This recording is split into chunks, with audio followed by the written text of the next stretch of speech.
অনেকের অনেক দুঃখ, অভিযোগ, জাল্লা আমারে এটা দিল না, ওইটা দিল না, আমার পাশে সে বড় হয়ে গেল, ও চাকরি পেয়ে গেল, ও ব্যবসায় উন্নতি করলো, ও ভিসা পাইলো, আমি পাইলাম না।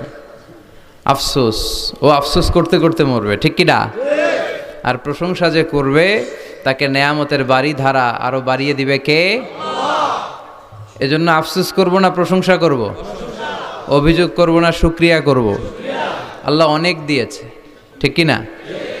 আপনারা শেখ সাদি রাহিমাহুল্লাহর নাম শুনে থাকবেন। বালাগাল উলা বিকামালিহি কাশাফাদ দুজা বিজামালিহি, এই কবিতা লিখে উনি বিখ্যাত হয়েছিলেন। উনি পার্সিয়ান পয়েট, ইরানি একজন কবি। তো ওনার একবার আর্থিক সমস্যা যাচ্ছিল, দৈন্যতা যাচ্ছিল, টাকা পয়সা ছিল না, ফলে ওনার পায়ে দেওয়ার মতো জুতা ছিল না। তো খুব আফসোস করতেছে, হায় রে, আমি এত বড় কবি, আমার পায়ে দেওয়ার মতো জুতা নাই। আফসোস করে ঘর থেকে বের হলেন, দেখলেন এক ভিক্ষুক ভিক্ষা করছে, ওর পাই নাই। কি নাই? আর কবি সাহেবের কি নাই? ওনার জুতা নাই, এজন্য দুঃখ। বের হয়ে দেখে সাইল ভিক্ষুক, ওর পা নাই। এবার উনি সেজদায় পরে আল্লাহর ডেকে বলে, আল্লাহ শুকর আলহামদুলিল্লাহ, অনেক ভালো আছি। শুকর আলহামদুলিল্লাহ, বেশ ভালো আছি, অনেক সুখে আছি। এজন্য সুখ হচ্ছে আলহামদুলিল্লাহর ভিতরে। সুখ আছে কিসের ভিতরে? যে কোনো পরিস্থিতিতে আমরা থাকি না কেন, বিপদে আপদে, সকালে বিকালে, শীতকালে গ্রীষ্মকালে, আমরা কি পড়ব? আলহামদুলিল্লাহ পড়ব। এর কারণ চাহিদার কোনো শেষ নাই। যার আছে যত বেশি, সে চায় তত বেশি। দেখবেন যার সাইকেল আছে ও হুন্ডা চায়, চায় না? আরো নিচ থেকে যদি বলি, যার পা নাই ও চায়, আল্লাহ আমার যদি দুইটা পা থাকতো। কথা বলেন। পা নাই এরকম লোক আছে না এলাকায়? সে হেঁটে যাওয়া লোকদের দিকে তাকিয়ে থাকে, আর তার স্বপ্ন থাকে ওইটাই, আমার যদি পা থাকতো। হেঁটে হেঁটে হেঁটে যারা বাজারে যায়, স্কুলে যায়, কলেজে যায়, ওদের আফসোস যারা সাইকেল চালায় ওদেরকে দেখে, তাই না? সাইকেল থাকলে খুব ভালো হইতো, সাইকেল চড়ে চড়ে বাজারে যেতে পারতাম। সাইকেলওয়ালারও আফসোস আছে, সে আফসোস করে হুন্ডাওয়ালাদের দেখে, মনে মনে ভাবে যদি ভো ভো থাকতো, হ্যাঁ একেবারে যেতে পারতাম। হুন্ডাওয়ালাদের আফসোস হচ্ছে প্রাইভেট কারওয়ালাদের দেখে, ইস আমার যদি একটা কার থাকতো। যার কার আছে ও আফসোস করে, ইস আমার যদি একটা প্লেন থাকতো। যার প্লেন আছে ও বলে, ইস আমার যদি একটা কপ্টার থাকতো, if I had a copter, আমার যদি একটা হেলিকপ্টার থাকতো, উড়াল মারতাম। কথা বলেন। তাহলে এই চাহিদার, ডিমান্ডের, হিউম্যান ডিমান্ডসের কোনো শেষ আছে? যে এলাকার ছোট্ট মেম্বার, ওই মেম্বার ভাই চায় কি করে চেয়ারম্যান হওয়া যায়। কথা বলেন। যিনি চেয়ারম্যান হয়ে গেলেন, উনি এবার ভাবে কি করে MP, member of the parliament হওয়া যায়, তাই না? আচ্ছা, এমপি যিনি হয়ে গেলেন, উনি আরেকটু উপরে যেতে চায়, ভাবে যদি একটু যদি যাইতে পারি, একটা মন্ত্রণালয় যদি পাইতাম, হ্যাঁ মিনিস্ট্রি যদি একটা পেতাম, কতই না ভালো হতো। তো মন্ত্রী যিনি হইল, উনি, ওনার অনেক শখ, ইস আর একটা জায়গা বাকি, হ্যাঁ কি নাম ওইটার?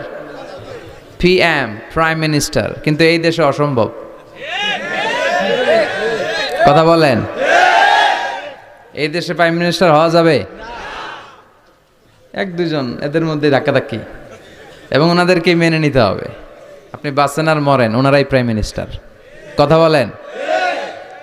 তাহলে এই কথাগুলো বলার উদ্দেশ্য হচ্ছে, হিউম্যান ডিমান্ডসের কোনো শেষ নাই, আনলিমিটেড হিউম্যান ডিমান্ডস।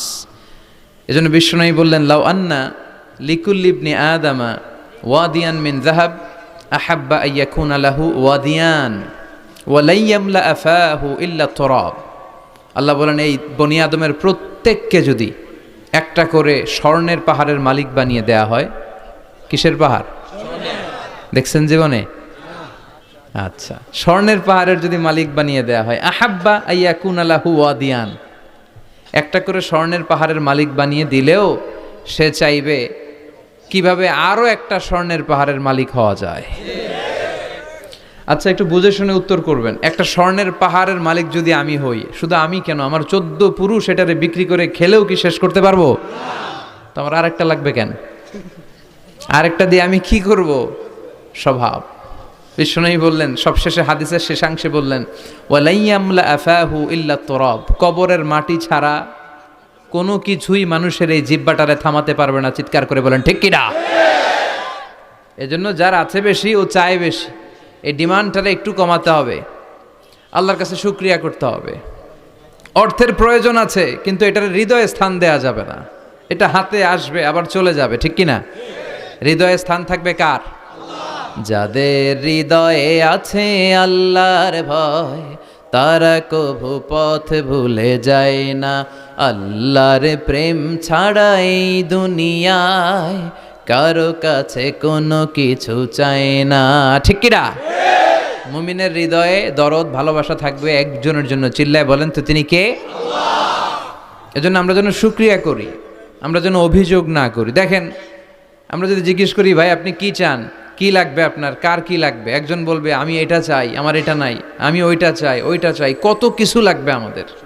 কিন্তু ঠিক এই মুহূর্তে যেই লোকটা হসপিটালের বেডে শুয়ে আছে, ক্যান্সারে আক্রান্ত, ক্যান্সার যার নেই কোনো অ্যান্সার, ওরে যদি জিজ্ঞেস করেন ও বলবে আমার কিচ্ছু লাগবে না, আমি শুধু বাঁচতে চাই। ও কি চায়? আর আমরা অনেক কিছু চাই। এজন্য আমরা শুকরিয়া করব বেশি বেশি। শুকরিয়া করলে বাড়িয়ে দেয় কে? আল্লাহ। বিশ্বনবী দোয়া করতেন, আল্লাহুম্মা জাআলনি সাবুরা ওয়া জাআলনি শাকুরা ওয়া জাআলনি ফি আইনি সগীরা ওয়া ফি আয়ুনিন নাসি কাবীরা। আল্লাহ আপনি আমারে ধৈর্যশীল বানান, আপনি আমারে শুকরগুজার বান্দা বানান। আল্লাহ আমার চোখে আপনি আমারে ছোট বানান, গোটা বিশ্বের মানুষের চোখে আপনি আমারে বড় বানান। সবাই পড়ি আমিন। এজন্য সবসময় প্রশংসা করব কার? কম কম না বেশি বেশি? সবসময় শুকরিয়া করতে রাজি আছি তো? আল্লাহ সব সময় যেন আমরা তোমার শুকরিয়া করতে পারি, তুমি তৌফিক দাও। আরো জোরে পড়বো সবাই আমিন। আড়াইবাড়ি দরবার শরীফের পীরে কামেল আল্লামা মোহাম্মদ গোলাম হাক্কানি রাহিমাহুল্লাহ, আল্লাহ ওনার কবরটাকে তুমি নূর দিয়ে পরিপূর্ণ করো। আল্লামা মোহাম্মদ গোলাম হাক্কানি রাহিমাহুল্লাহ কমপ্লেক্সের শুভ উদ্বোধন ও তাফসিরুল কোরআনের প্রোগ্রাম। স্থান হচ্ছে মেটংঘর ভুইয়াবাড়ি প্রাঙ্গণ, থানা হচ্ছে বাঙ্গোরা বাজার, উপজেলা মুরাদনগর, জেলা কুমিল্লা। আপনারা শুনেছেন যে আমার দাদার বাড়ি এখানে মুরাদনগরে পরমতলাতে। আলহামদুলিল্লাহ, জীবনে এসেছিলাম কয়েকবার, খুব বেশি আসা হয় না। আমার জন্ম হয়েছে আবার ঢাকায়, ঢাকার ডেমরা থানায়। আমার জন্মের অনেক আগ থেকেই আব্বা আম্মা ওইখানে থাকে, ফলে আমি হয়ে গেছি ঢাকাইয়া। ঢাকাইয়াও হয়েছি, আবার কুমিল্লারও রয়ে গেছি, মানে কুমিল্লাতে আবার বিয়ে করছি। এই যে আমার নানা শ্বশুর, পিসা বজুর হচ্ছেন আমার নানা শ্বশুর। তো এই জন্য অনেকে আমার পরিচয় নিয়ে খুব কনফিউশনে পড়ে, আসলে আমি কি কুমিল্লার না ঢাকার। আমি বলি দুইটারই, কুমিল্লাও আমার বাড়ি, ঢাকাও আমার বাড়ি। ঢাকা আমার জন্মস্থান, আর কুমিল্লা আমার দাদার বাড়ি। আজকের এই প্রোগ্রামের সভাপতি হচ্ছেন আল্লামা মোহাম্মদ গোলাম সরোয়ার সাঈদী, পীর সাহেব, আড়াইবাড়ি দরবার শরীফ ও অধ্যক্ষ আড়াইবাড়ি ইসলামিয়া সাঈদিয়া কামিল মাদ্রাসা। আমার মাথার তাজ, মুহতারামি ওয়া মুকাররামি, আমার প্রিয় নানা ভাই চমৎকার কথা বলছিলেন, খুব গুছিয়ে কথা বলেন, অল্প কথা বলেন, বেশি বলেন না, কিন্তু যেখানে বলা দরকার ওইটাই বলেন, যা বলা দরকার তাই বলেন, ঠিক কিনা? পীর হতে হলে এমন পীর হওয়া দরকার। অনেক পীরের নাম আমরা জানি, কাউকে ছোট করে কটাক্ষ করে বলছি না। আপনি আমার নানা ভাইয়ের কথা শুনলে দেখবেন যে গতানুগতিক যে পিরালি, এই পিরালি উনি করে না। কোরআন সুন্নাহকে আধুনিকভাবে মানুষের কাছে পৌঁছে দিতে চায়, জোর করে কাউরে মুরিদ বানাতে চায় না।